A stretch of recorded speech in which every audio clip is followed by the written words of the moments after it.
Gênesis, capítulo 42, versículos 6 e 8. José, pois, era governador daquela terra. Ele vendia a todo o povo da terra. E os irmãos de José vieram e inclinaram-se ante ele com a face na terra. Verso 8. José, pois, conheceu seus irmãos, mas eles não o conheceram. Este é um pequeno trecho da história de José, uma história muito conhecida entre o povo de Deus e também muito conhecida também no meio secular. O garoto que foi vendido pelos irmãos viveu como escravo, foi falsamente acusado, foi preso injustamente, porém manteve-se fiel ao Senhor. Todavia uma grande revolta aconteceu.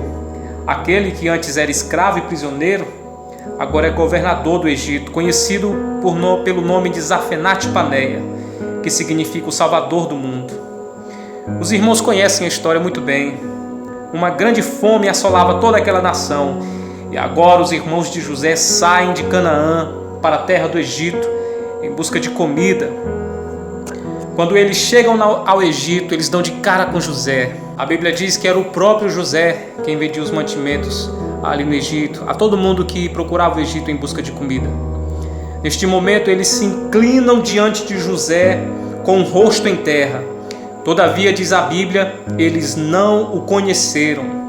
Houve uma época em que os irmãos de José o conheciam muito bem, o conheciam de longe, porém agora estão ajoelhados diante do próprio irmão e não conseguem conhecê-lo.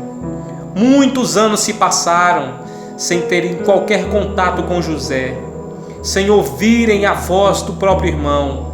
Eles também não ouviam, não tocavam, pois eles voluntariamente desprezaram aquele que agora é conhecido como o Salvador do mundo.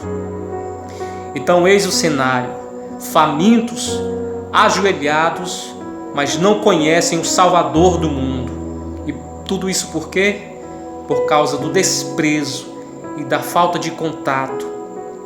Muitas vezes, infelizmente, a nossa vida de oração é exatamente assim.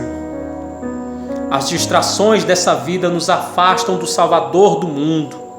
A preocupação com o que vamos comer amanhã, com o que vamos vestir, com o que vamos calçar, nos afasta do lugar secreto e deixamos de recorrer ao Senhor, o Deus da nossa salvação, para ficarmos como que loucos trabalhando noite e dia pelo vil metal, por aquilo que apodrece, por aquilo que perece, por aquilo que o ladrão rouba e a traça corrói.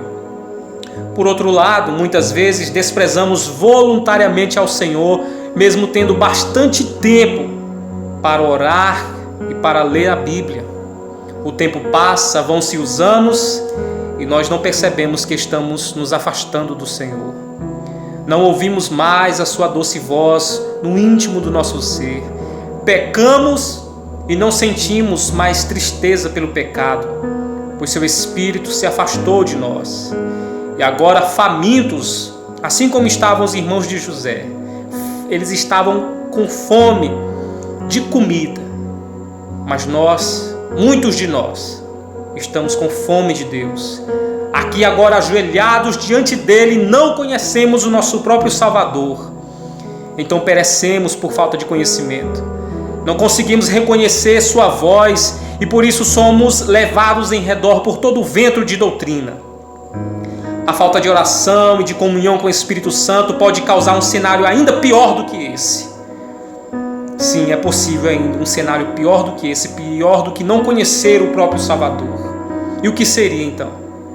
Pior do que não conhecer o Salvador é não sermos conhecidos por Ele.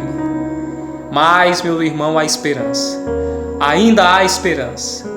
A Bíblia diz que apesar de os irmãos de José não terem conhecido, José os conheceu. O teu Salvador te conhece, meu irmão. Aquele que criou os céus e a terra sabe o teu nome e Ele te ama com amor incondicional. Voltemos aos pés do Senhor. Voltemos ao lugar secreto da oração. Que as questões do dia a dia não mais nos afastem de Deus. Se hoje ouvirmos a sua voz, que não possamos endurecer o nosso coração, a ponto de o desprezarmos e não mais discernir a voz do nosso bom pastor. Como está escrito em Amós, no capítulo 5, no versículo 6. Buscai ao Senhor e vivei. Olhai para mim e sede salvos. O Rei está voltando.